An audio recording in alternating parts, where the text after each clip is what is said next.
మహానందమ్మ welcome back.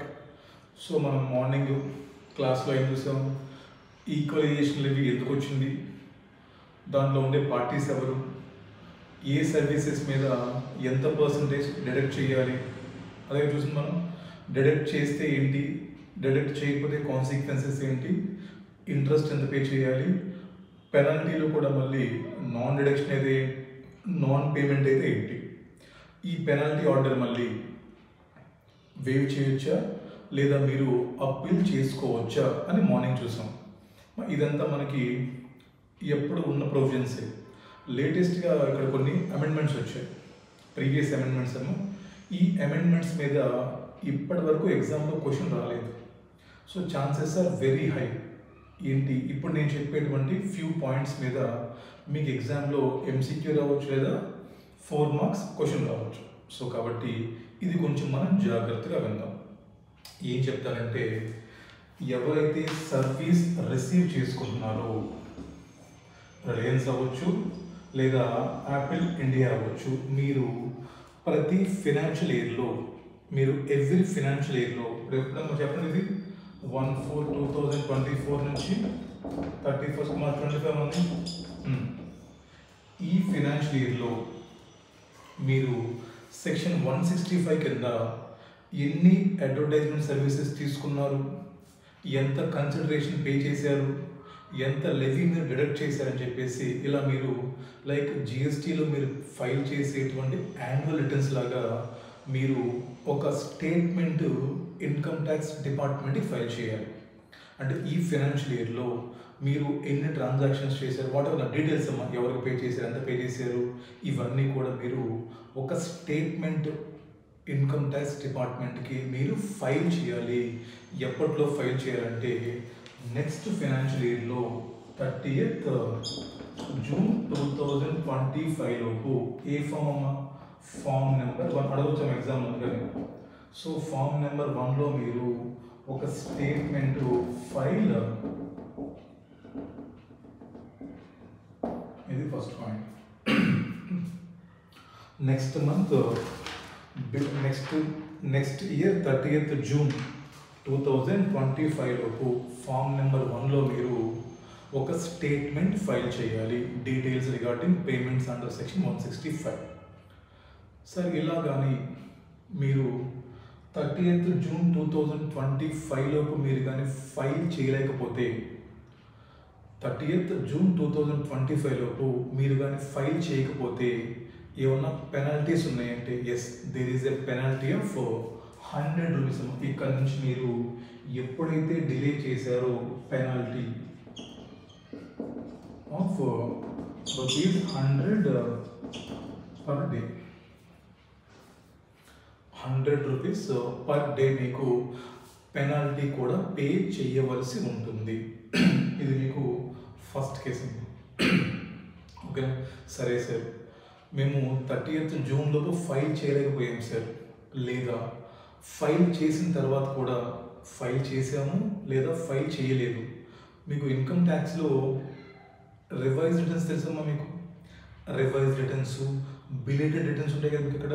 అలాగే ఇక్కడ కూడా ఈ స్టేట్మెంట్ మీరు ఫైల్ చేసేసారు, బట్ మీరు ఫైల్ చేసిన స్టేట్మెంట్లో మీరేదో కొన్ని చేంజెస్ చేసుకోవాలి. మీరు బై మిస్టేక్ ఏదో సమ్ మిస్టేక్స్ మీరు ఇక్కడ ఫైల్ చేశారు. ఇప్పుడు మీరు ఫైల్ చేసిన స్టేట్మెంట్లో మీరు ఏదైనా చేంజెస్ చేసుకోవాలన్నా, లేదా మీరు ఈ స్టేట్మెంట్ ఇంకా ఫైల్ చేయకపోయినా సరే మీరు బిలేటెడ్ స్టేట్మెంట్స్ కూడా ఫైల్ చేయొచ్చు. బిలేటెడ్ రిటర్న్ లాగా ఇంపార్టెంట్ ఎంసీకి వస్తుంది, ఇక్కడ నుంచి అలర్ట్గా ఉండాలి. బిలేటెడ్ స్టేట్మెంట్స్ కూడా ఫైల్ చేసుకోవచ్చు. ఎప్పటిలోపు మీరు ఫైల్ చేసుకోవచ్చు అంటే 2 years from the end of financial year in which services are received. చాలా ఇంపార్టెంట్ అమ్మా, ఎంసీక్యూస్ వస్తుంది దీని నుంచి. Chances are very high. Returns ఎప్పటిలో ఫైల్ చేసేప్పుడు మామూలు స్టేట్మెంట్ 30th June 2025 చేయకపోతే 100 rupees per day delay penalty, అది ఒక సెగ్మెంట్ అయిపోయింది. బిలేటెడ్ స్టేట్మెంట్స్ కూడా ఫైల్ చేయొచ్చు అంటే ఎస్, మీరు బిలేటెడ్ స్టేట్మెంట్స్ కూడా మీరు ఫైల్ చేసుకోవచ్చు. ఎప్పటిలోపు? Within 2 years from the end of the financial year in which services are received.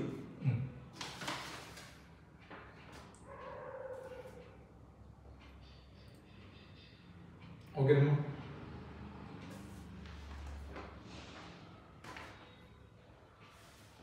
రైటా? ఇది సెకండ్ పాయింట్. నెక్స్ట్, ఫస్ట్ మీరు ఫైల్ చేయాలి. ఇక్కడ ఒక పాయింట్ యాడ్ చేసుకున్నాము, పెనాల్టీలో. ఇక్కడ మనకి పెనాల్టీ మీకు 100 రూపీస్ ఉంటుంది. తర్వాత ఇక్కడ మీకు ఇంప్రిజన్మెంట్ కూడా ఉంటుంది, maximum 3 years. Penalty 100 rupees per day ఉండొచ్చు, లేదా ఇంప్రిజన్మెంట్ కూడా మీకు వాళ్ళు విధించవచ్చు 3 years. MCQs ఖచ్చితంగా వస్తుంది ఇంట్లో నుంచి. So in case of 165 statements ఎప్పట్లో ఫైల్ చేయాలి? Within 1 year. ఎప్పట్లో ఫైల్ చేయాలమ్మా? Within 30th June of the next year. File చేయకపోతే 100 rupees per day penalty or and 3 years imprisonment కూడా మీకు విధించవచ్చు. నెక్స్ట్, బిలేటెడ్ రిటర్న్స్ ఫైల్ చేయొచ్చు. Yes, ఎప్పటిలోపు? బిలేటెడ్ రిటర్న్స్ ఎప్పట్లో ఫైల్ చేయొచ్చు అంటే within 2 years from the end of the financial year which services are taken. Next, అయిపోయిందా? ఇది ఎస్ఎస్సి సైడ్ నుంచి, ఇది ఎస్ఎస్సి యొక్క సైడ్ నుంచి అయిపోయింది. ఇప్పుడు చూడండి క్లియర్గా. ఇప్పుడు నేను ఎస్ఎస్సి, నేను ఒక స్టేట్మెంట్ ఫైల్ చేశాను. ఎలాగైతే మీరు ఇన్కమ్ ట్యాక్స్లో రిటర్న్స్ ఫైల్ చేస్తారో, మీ రిటర్న్స్ ఫైల్ చేసిన తర్వాత ఏమో చెప్పండి అమ్మా, ఇది వదిలేసేయండి. మీరు సెక్షన్ 139(1)లో ఐడిఆర్ ఫైల్ చేస్తారా? ఫైల్ చేసిన తర్వాత ఏమో చెప్పండి, బెంగళూరు సిపిసిలో అది ప్రాసెస్ అవుతుంది. మీరేమన్నా ఎర్రర్స్ చేస్తుంటే, మీరేమన్నా రాంగ్గా క్లెయిమ్స్ చేస్తుంటే మీకు ఏమి ఇస్తారు డిపార్ట్మెంట్ వాళ్ళు? మీకు నోటీస్ ఇస్తారా? నోటీస్ ఫర్ పెనాల్టీ ఇస్తారా? నోటీస్ ఆఫ్ డిమాండ్ ఇస్తారా మీకు? మీ రిటర్న్ ప్రాసెసింగ్ అయిన తర్వాత మీరు కానీ రాంగ్ క్యాలిక్యులేషన్స్ ఏమైనా చేస్తుంటే మీకు ఏం చేస్తారు వాళ్ళు? They will send you 1 demand notice.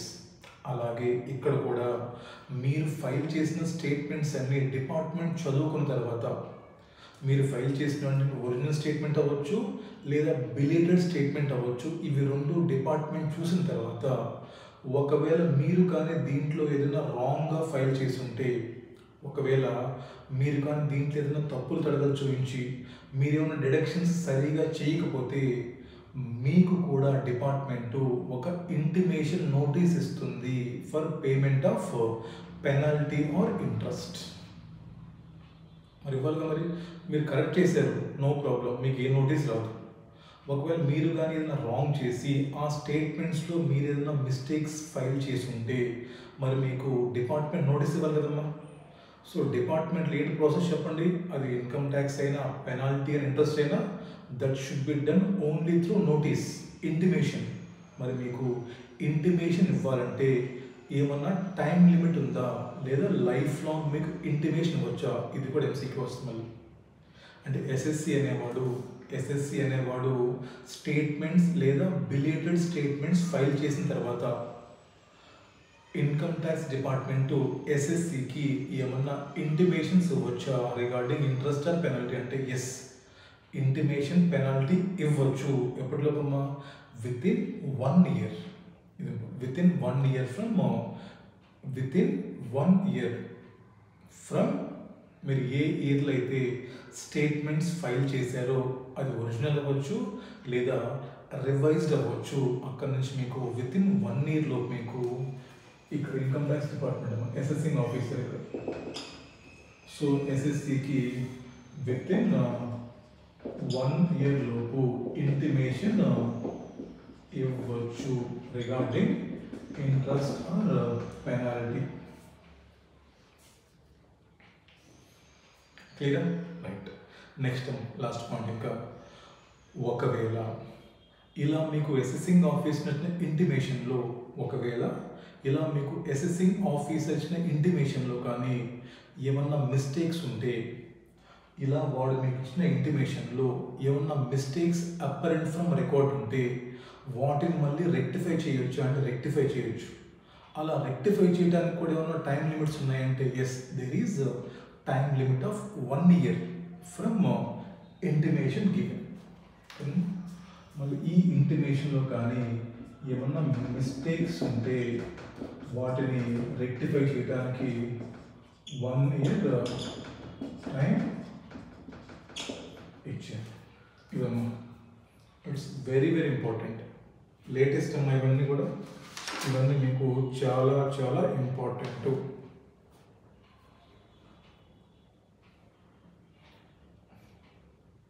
ఓకేనా?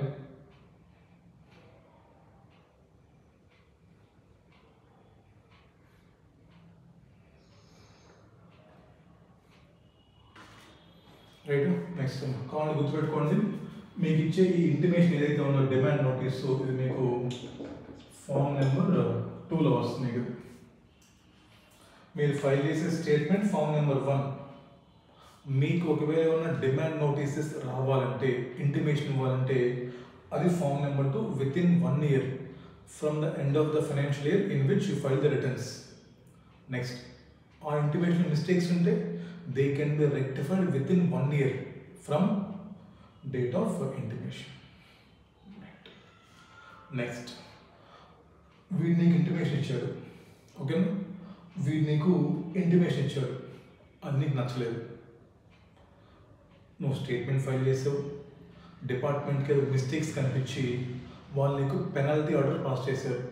ఎంత 100 రూపాయలు కంప్లీట్ చేశారు, లేదా ఇంట్రెస్ట్ 1% కంప్లీట్ చేసి నీకు నోటీస్ పంపించారు. ఇప్పుడు నీకు ఈ ఇంటిమేషన్ నోటీస్ నచ్చట్లేదు. నువ్వు ఈ ఇంటిమేషన్ నోటీస్ మీద హయ్యర్ అథారిటీస్కి అప్పీల్ చేసుకోవచ్చు అంటే ఎస్, నువ్వు అప్పీల్ చేసుకోవచ్చు. నెక్స్ట్ కాన్సెప్ట్ అన్నమాట. నెక్స్ట్ ఏంటంటే దీని గురించి, ఈ డిమాండ్ నోటీసు అప్పీల్ అంటే ఎస్. ఫస్ట్ ఎవరికి మనం అప్పీల్? సిఐటి అప్పీల్స్, తర్వాత ఐటీ ఇంపార్టెంట్. అది కూడా రాసుకోండి. ఈ ఇంటిమేషన్ నోటీసు నీకు నచ్చకపోతే నువ్వు అప్పీల్ చేసుకోవచ్చు. ఎవరికి? ఫస్ట్ సిఐటి అప్పీల్స్కి, తర్వాత ఐటీఏటీకి. టైం లిమిట్స్ ఏంటంటే, సిఐటి అప్పీల్స్కి నువ్వు ఫామ్ నెంబర్ 3లో 1000 రూపీస్ ఫీజు ప్లస్ 30 daysలో అప్పీల్ చేసుకోవచ్చు. నెక్స్ట్ ఐటీఏటీ కంటే ఫామ్ నెంబర్ 4లో నువ్వు 1000 రూపీస్ ప్లస్ 60 days. ఇవన్నీ ఎంసీక్యూస్ వస్తాయి ఎగ్జామ్లో, 2 మార్కులు ఎగిరిపోతాయి. చాలా కేర్ఫుల్గా ఉన్నారు. ఈ సెగ్మెంట్ చాలా ఇంపార్టెంట్. ప్రీవియస్ క్లాస్లో చెప్పింది ఎగ్జామ్స్లో చాలాసార్లు అడిగాడు, ఇది ఎప్పుడు అడగలేదు. ఫస్ట్ ఏంటి చెప్పండి, ఎస్ఎస్సి ఎవరైతే ఉన్నాడో ప్రతి సంవత్సరం ఒక స్టేట్మెంట్ ఫైల్ చేయాలి. ఎప్పటిలోపు 30th June of next year. అలా ఫైల్ చేయకపోతే పెనాల్టీ లేదా imprisonment of 3 years. Next billing file చేయొచ్చా? Yes, within 2 years from the end of the financial year in which services receive. మీరు స్టేట్మెంట్ లేదా revise statement file చేసిన తర్వాత మీకు department ఏమైనా డిమాండ్ నోటీస్ ఇవ్వచ్చా? ఎస్, ఎప్పటిలోపు? Within 1 year from the end of the financial year in which we file the return. మీరు return file చేసిన ఇయర్ ఎండింగ్ నుంచి 1 yearలో మీకు ఇవ్వచ్చు. దాంట్లో మిస్టేక్స్ ఉంటే రెక్టిఫై చేయొచ్చు. Yes, again within 1 year from date of intimation. Next ఈ intimation order మీకు నచ్చకపోతే మీరు అప్పీల్ చేసుకోవచ్చా? ఎవరికి? First CIT appeals form number 3 30 days plus 1000 rupees. అక్కడ మీరు సక్సెస్ అవ్వకపోతే ఐటీఏటీ 60 days ఫామ్ నెంబర్ 4. ఇది చాలా ఇంపార్టెంట్. నెక్స్ట్ ఇంకొక ఎంసీక్యూ వచ్చామా ఏంటంటే, ఈ 3 years ఇంప్రిజన్మెంట్ ఏదైతే ఉందో దీన్ని ఎవరు మీకు వేయొచ్చు అంటే ఇద్దరు, ఓన్లీ సిసిఐటి లేదా పిసిఐటి, చీఫ్ కమిషనర్ లేదా ప్రిన్సిపల్ చీఫ్ కమిషనర్. రాసుకోవడం కూడా ఈ 3 years ఇంప్రిజన్మెంట్ ఏదైతే ఉందో ఆ ఇంప్రిజన్మెంట్ ఆర్డర్ ఎవరు పాస్ చేయొచ్చు అంటే only officer at the rank of chief CIT లేదా principal chief commissioner of income tax, CCIT లేదా పిసిఐటి. ఏమో చెప్పలేమమ్మా, వాడు ఏ ఎంసీక్యూస్ ఎగ్జామ్ అడగవచ్చు. You should be very ready. వీటిలో ఎక్కువ ఎంసీక్యూస్ రావచ్చు మా form number 1, form number 2, form number 3, form number 4. 30 days 60 days, 30th June, 2 years, 1 year, 1 year, 100 rupees per day లేదా ఇంప్రెషన్మెంట్ చేయాల్సి. Most important. ఒకసారి చూడండి, కొన్ని క్వశ్చన్స్ చేద్దాం, అయిపోతుంది ఇది. ఈ సెగ్మెంట్ చాలా ఇంపార్టెంట్ అండి, ఎగ్జామ్లో అడగలేదు అది, ఈసారి అడిగే ఛాన్సెస్ ఎక్కువ ఉన్నాయి. ఓకేనా, రైట్. సో మనకి ఇది సెక్షన్ 165. సో 165A అది మీకు రిమూవ్ చేసేసారు. సో మీరు దాన్ని చదవాల్సిన అవసరం లేదు, ఎగ్జామ్లో రాదు. బికాస్ 2004 ఆగస్ట్ నుంచి, ఎప్పుడు లాస్ట్ ఇయర్ ఆగస్టులోనే వాళ్ళు దాన్ని రిమూవ్ చేసేసారు. సో మీరు ఓన్లీ 165 మాత్రమే చదువుకోండి, ఇవన్నీ మీకు ఎగ్జామ్లో వస్తాయి. అంటే ఒక 2-3 క్వశ్చన్స్ చూద్దామండి ఇప్పుడు మనం. దెన్ దాన్ని బట్టి will stop this class. Then we'll start advanced ruling, most important and simple concept. ఈ చార్ట్ వేసుకున్నాము, బోర్డ్ పాస్ చేసి చార్ట్ వేసుకుని అర్థమైపోతుంది మీకు ఎప్పటిలో ఫైల్ చేయాలి, డిపార్ట్మెంట్ ఇంటిమేషన్ మీకు ఎప్పటిలో ఇవ్వాలి, తర్వాత అప్పీల్ ఎప్పటిలో చేసుకోవచ్చు, ఎవరికి చేసుకోవచ్చు, టైం లిమిట్స్ ఏంటి.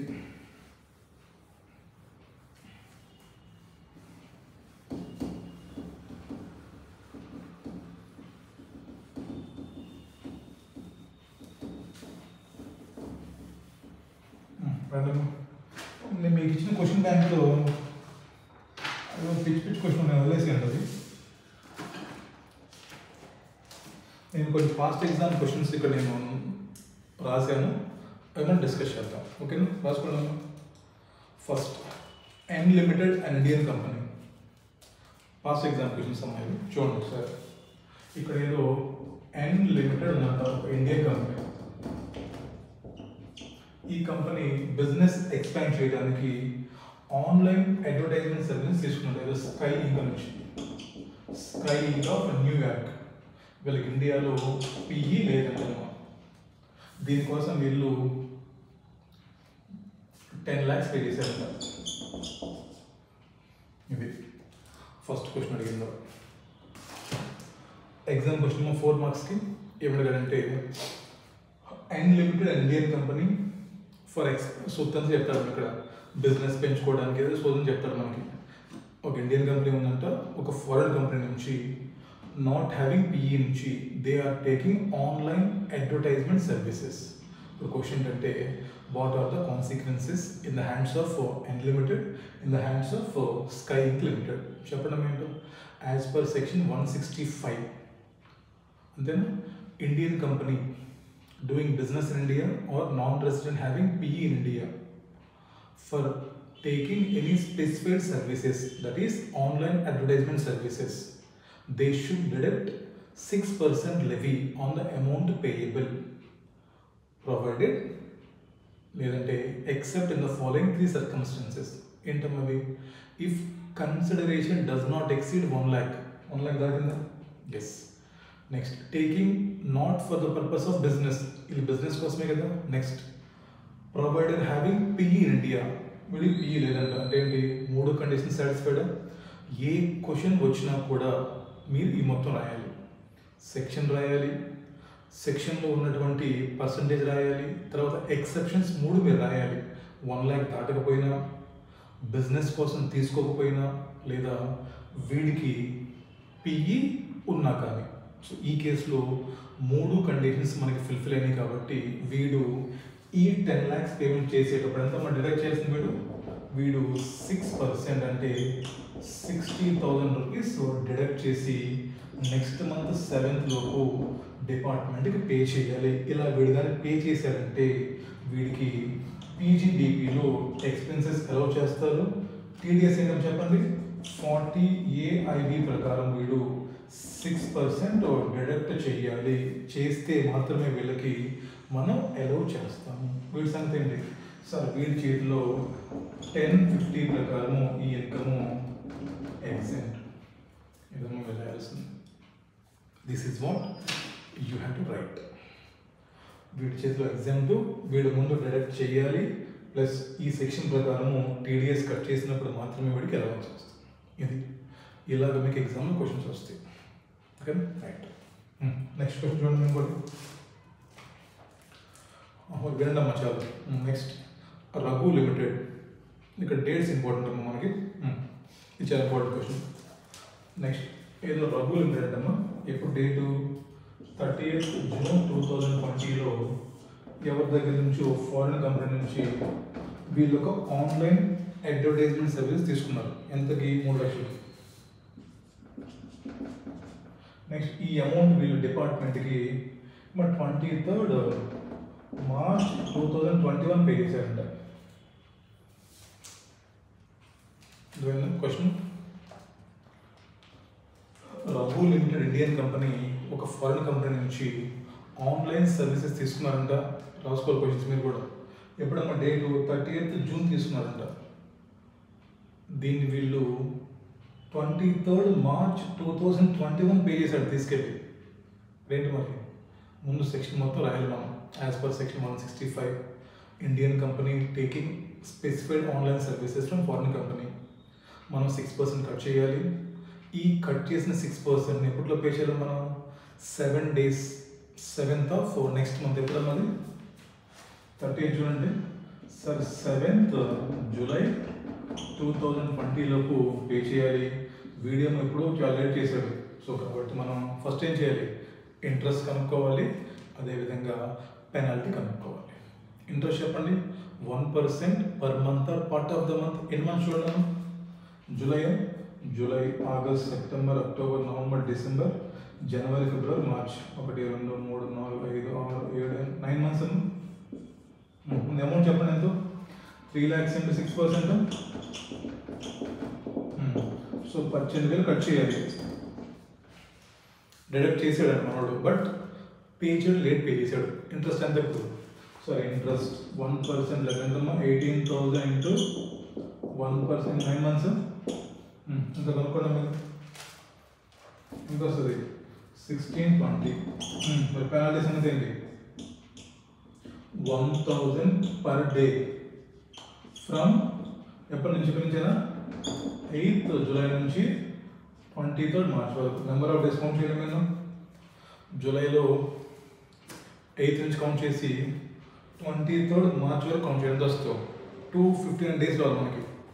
సో 259 days into 1000 ఎంత? 2,59,000 ఆర్ ఎంత? లేవి 18,000. ఏది ఎక్కువ ఉంది? హెన్స్ 18,000 ఈజ్ ఇలా మీకు క్వశ్చన్స్ వస్తాయి. అర్థమైనా? సింపుల్గా ఈ డేట్లో కట్ చేశాడంటే ఇడు 7th లో పే చేయాలి. వాడు ఇప్పుడు 23rd March పే చేశాడంట. అంటే ఏంటి? డిలే ఉందా? సో ఇంట్రెస్ట్ కనుక్కోవాలి, పెనాల్టీ ఫర్ నాన్ పేమెంట్ కనుక్కోవాలి. ఇంట్రెస్ట్ ఎంత? 1% per month. ఎంత అమౌంట్? 18,000 9 monthsకి 1%. పెనాల్టీ ఎంత? 1,000 per day or maximum of levy amount. So 2,59,000 18,000. So మీకు ఇచ్చిన క్వశ్చన్ బ్యాంక్లో క్వశ్చన్ నెంబర్ 12 చేయండి. ఇంకేం చేయమాకండి. Question number 12 exam question number. దాంట్లో ఏమడిగాడంటే సేమ్ క్వశ్చన్ అమ్మ. ఇంట్రెస్ట్ ఎంత? పెనాల్టీ ఎంత? ఈ పెనాల్టీని వేవ్ చేయొచ్చా? ఎగ్జామ్ క్వశ్చన్ అది.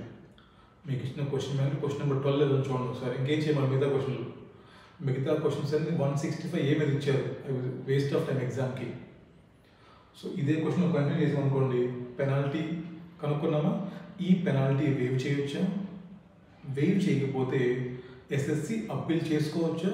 చేసుకుంటే ఎవరికి అప్పీల్ చేయాలి? ఎన్ని డేస్లో అప్పీల్ చేయాలి? చెప్పండి అమ్మా. ఎస్, పెనాల్టీ వేవ్ చేయొచ్చు if there are proper reasons. Next ఎవరికి అప్పీల్ చేసుకోవచ్చు? సిఐటి అప్పీల్కి అప్పీల్ చేసుకోవచ్చు. ఎన్ని డేస్లో? Within 30 days from date of demand order. ఇది. సో ఇటువంటి క్వశ్చన్సే మీకు ఎగ్జామ్లో వస్తాయి. వీడికి పిఈ ఉంటే ఏంటంటాడు ఒకసారి. వీడికి పిఈ ఉందనుకోండి అప్లై కాదు.